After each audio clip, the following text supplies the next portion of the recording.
साथियों नमस्कार। आज पढ़ेंगे बजट के बारे में, यूनियन बजट 2025-26।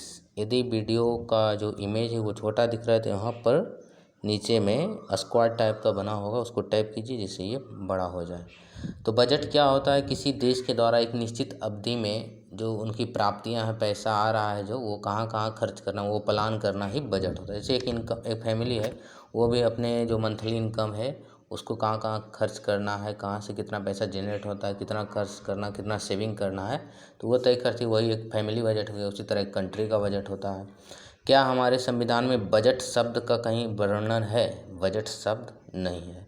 बजट शब्द की जगह पर वार्षिक वित्तीय विवरण, एनुअल फाइनेंशियल स्टेटमेंट का वर्णन है, जिसे वार्षिक वित्तीय विवरण कहते हैं। आर्टिकल अनुच्छेद 112 बजट से संबंधित है। बजट दो प्रकार के होते हैं, एक राजस्व बजट होता है, रेवेन्यू बजट, और दूसरा होता है पूंजी बजट, कैपिटल बजट। राजस्व बजट में जो राजस्व है उसके आय व्यय का लेखा जोखा होता है, और पूंजी बजट में पूंजी का लेखा जोखा। राजस्व क्या होता है? रेवेन्यू। रेवेन्यू एक होता है रेवेन्यू रिसीट, एक होता है कैपिटल रिसीट। जब हमारे देश में रेवेन्यू पैसा यदि कर और गैर कर से उत्पन्न होता है तो उसे राजस्व कहते हैं। जैसे इनकम टैक्स हो गया और अदर लाभांश वगैरह सरकार का, तो उसको राजस्व बजट कहते हैं। पूंजी बजट किसको बोलते हैं? जब सरकार लोन लेती है किसी केंद्रीय बैंक से या विदेशी बैंक से या अदर चीज़ों से, तो उसको बोलते हैं पूंजी बजट। और पूंजी बजट खर्च किया जाता है पूंजी के निर्माण में, जैसे कि एसेट के क्रिएशन में, इंफ्रास्ट्रक्चर डेवलपमेंट के लिए उसका खर्च होता है। और राजस्व जो खर्च है, राजस्व व्यय, वो दैनिक क्रियाविधि, जैसे किसी को सैलरी देना है, पेंशन देना है, एलोवेंस देना है, तो उसके लिए खर्च किया जाता है। यही दोनों इसमें अंतर है। बजट किसके द्वारा तैयार किया जाता है? डिपार्टमेंट ऑफ इकोनॉमिक अफेयर्स, आर्थिक मंत्रालय विभाग के द्वारा, मिनिस्ट्री ऑफ फाइनेंस के अंतर्गत ये काम करती है, यही तैयार करती है बजट। बजट कब पेश किया जाता है इंडिया में? 1 फरवरी को सुबह 11 बजे।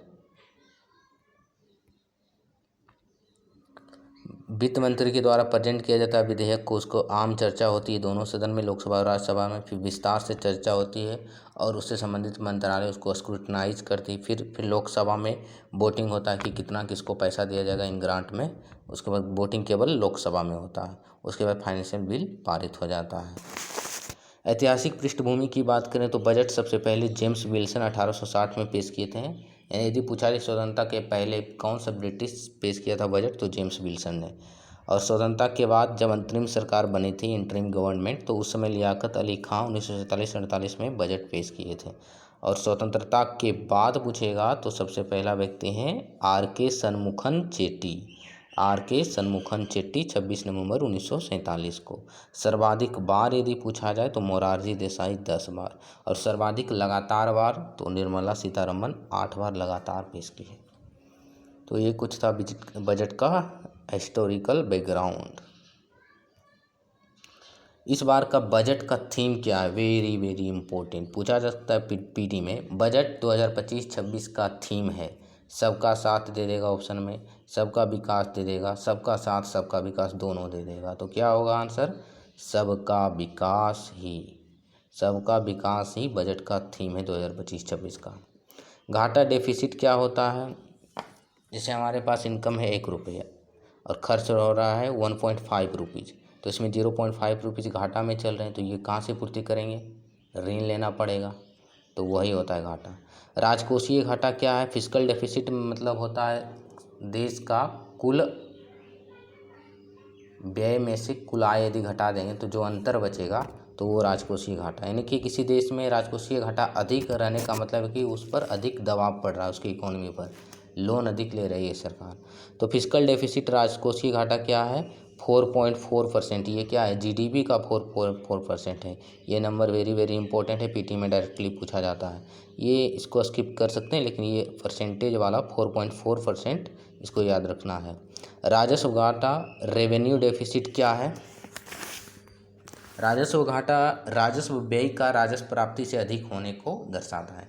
यानी जब हमारा रेवेन्यू कहाँ से होता है? टैक्स से या नॉन टैक्स जो रेवेन्यू उत्पन्न होता है सरकार का, वो अधिक कम है राजस्व व्यय मतलब कि सरकार जब खर्च करती है सैलरी देने में, वेतन देने में, पेंशन देने में, भत्ता देने में, तो वो अधिक है, तो उसको बोलेंगे राजस्व घाटा। तो ये 1.5% है जीडीपी का 2025-26 में। प्राथमिक घाटा प्राइमरी डेफिसिट क्या होता है, ये 0.8% है जीडीपी का, इसको नोट कर लेना। और इसके पीडीएफ के लिए आप मेरे टेलीग्राम से जुड़ सकते हैं।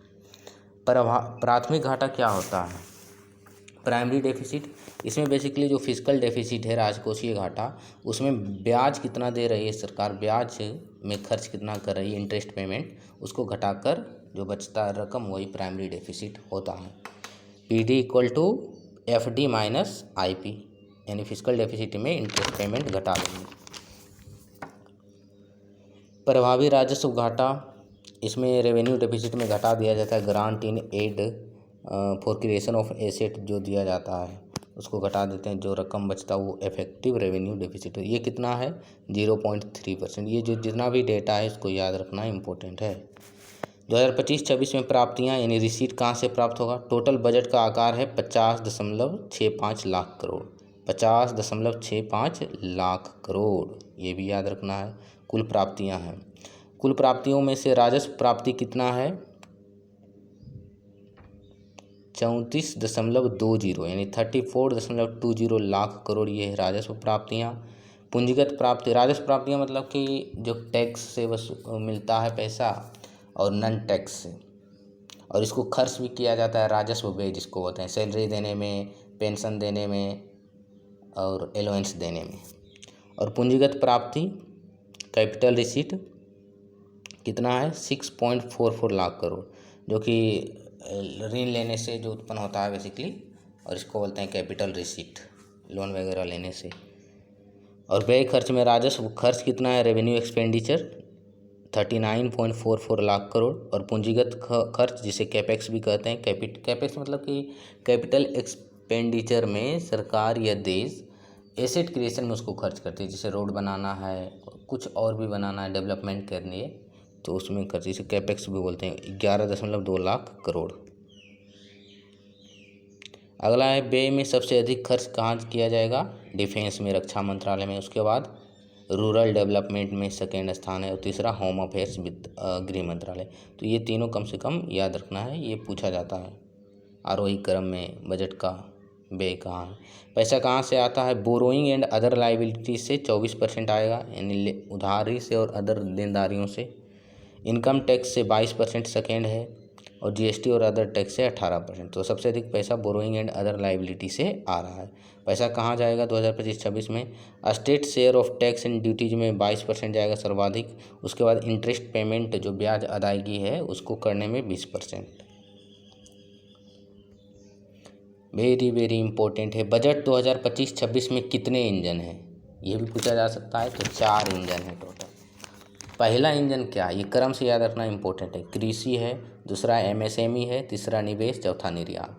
तो ऐसे याद रखते हैं, किसी भी जो प्राथमिक क्षेत्र क्या है, कृषि, कृषि के बाद एमएसएमई में जाएगा, प्रोडक्शन होगा। जैसे मान लेते हैं कोई चीज़ कृषि के द्वारा उसका उत्पादन हुआ, गेहूँ का प्रोडक्शन होगा, एमएसएमई के विनिर्माण बोल सकते हैं, उससे बिस्किट बनेगा। फिर उसको निवेश किया जाएगा, बिस्किट में एडवर्टाइजमेंट करने के लिए उसमें निवेश किया जाएगा, इन्वेस्टमेंट। उसके बाद उसको निर्यात किया जाएगा विदेशों में। ऐसे ही याद कर सकते हैं क्रम से, लेकिन ऐसे ही याद रहता है तो अब ये भी बेहतर है। कृषि है, एमएसएमई है, निवेश है और निर्यात है सबसे लास्ट में। 4 इंजन है। पहला कृषि है, जिसमें 2-3 स्कीम याद रखना है। पहला है पीएम धन धान्य कृषि योजना। इसके द्वारा भारत के कुल 100 जिलों में एग्री डिस्ट्रिक्ट बनाया जाएगा, जहाँ पर वैसे ज़िले को चयनित किया जाएगा जहाँ पर कम उत्पादकता होती, लो प्रोडक्टिविटी है, मॉडरेट फसल तीव्रता है, क्रेडिट जो प्रोग्राम है वो सफल नहीं है, यानी किसानों को लोन वगैरह नहीं मिल पाता है।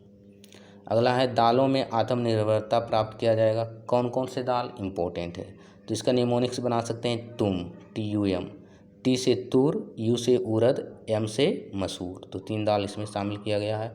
सरकार 6 साल का, कितने साल का, 6 साल का मिशन फॉर आत्मनिर्भर इन पल्सेस लॉन्च करी है।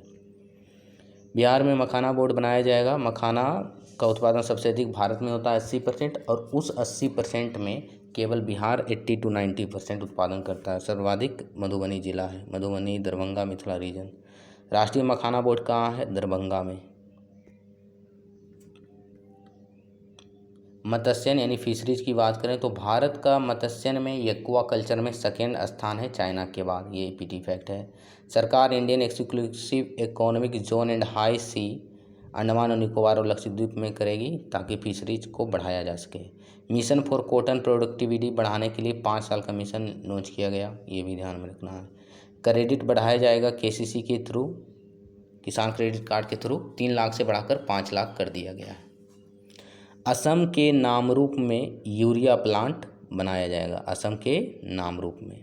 टाटा ग्रुप ने भारत का पहला स्वदेशी सेमीकंडक्टर प्लांट बना रहा है, कहाँ पर? जैगी रोड असम में, जागी रोड असम में, ये भी पीटी फैक्ट है। PSU Brahmaputra valley fertilization corporation limited Bharat का एकमात्र यूरिया मेकिंग फैसिलिटी प्रोवाइड करता है इंटायर ईस्टर्न इंडिया में। तो पूछा जाएगा कि पूरे पूर्वी भारत में कौन सी कंपनी है जो यूरिया बनाती है? तो PSU Brahmaputra valley fertilization limited. Very very important, MSME का परिभाषा चेंज हुआ है, क्राइटेरिया एमएसएमई के लिए।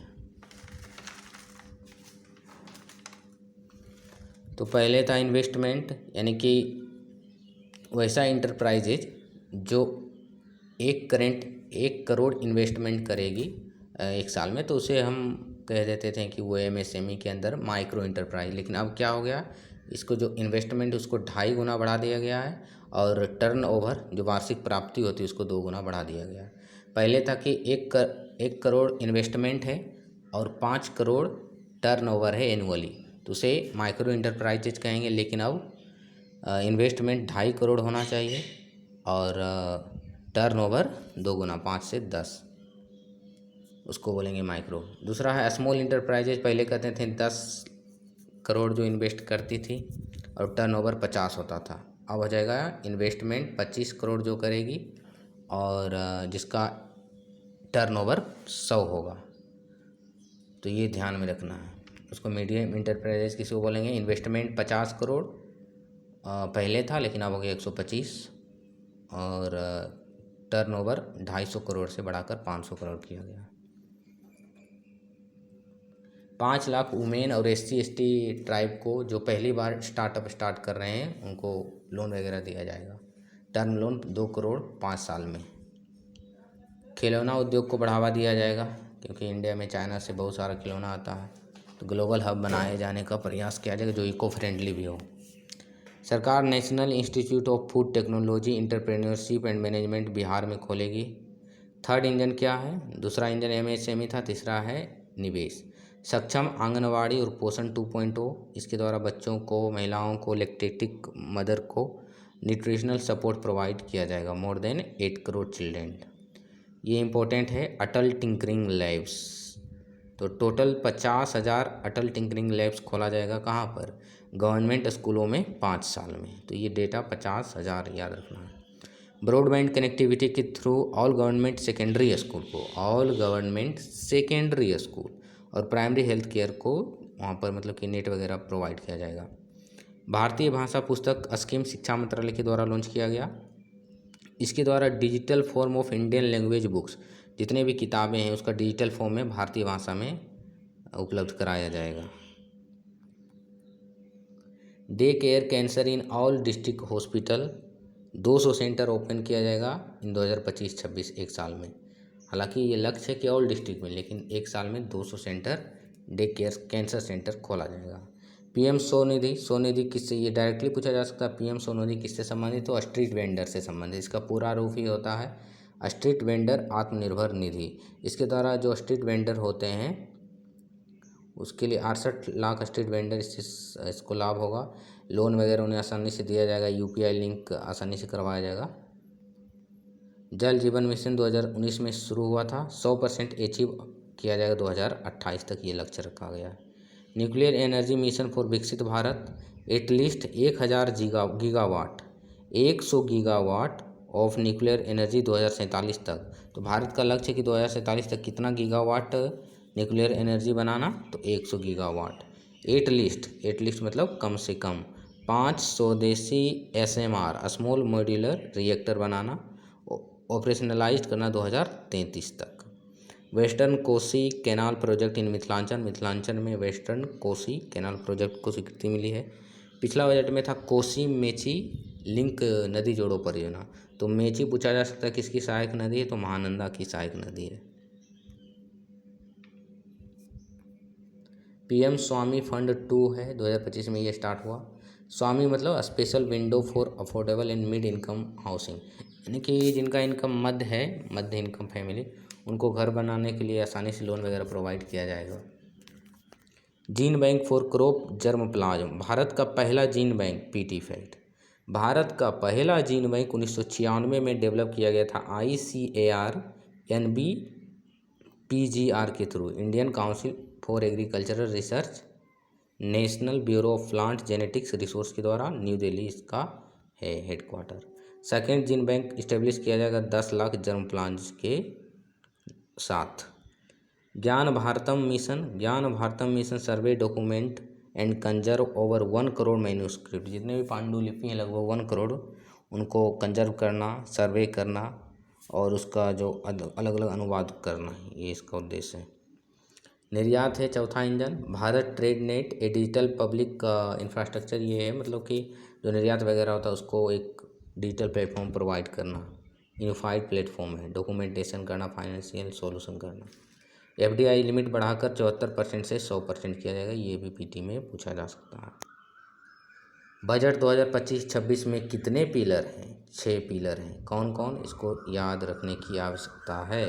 तो गरीबी उन्मूलन, 0 poverty, 100% good quality school education, जो विद्यालय शिक्षा उसमें बेहतर प्रदर्शन, गुणात्मकता बढ़ाना, access to high quality affordable and comprehensive health care provide करना, यानी स्वास्थ्य हो गया। 70%, ये डाटा बहुत ही महत्वपूर्ण है, 70% महिलाओं की भागीदारी आर्थिक गतिविधि में। तो यहाँ पर पूछा जाए तो बजट 2025-26 में कितने प्रतिशत महिलाओं की भागीदारी आर्थिक गतिविधि में करने का लक्ष्य है। तो 70, 80, 100 ऑप्शन दे देगा तो 70% होगा। 100% स्किल लेबर इन साकार रोजगार के लिए। Food basket of the world बनाना किसानों के द्वारा ये बनाया जाएगा, यानी प्रोडक्टिव बढ़ाया जाएगा। तो ये था कुछ बजट की बातें।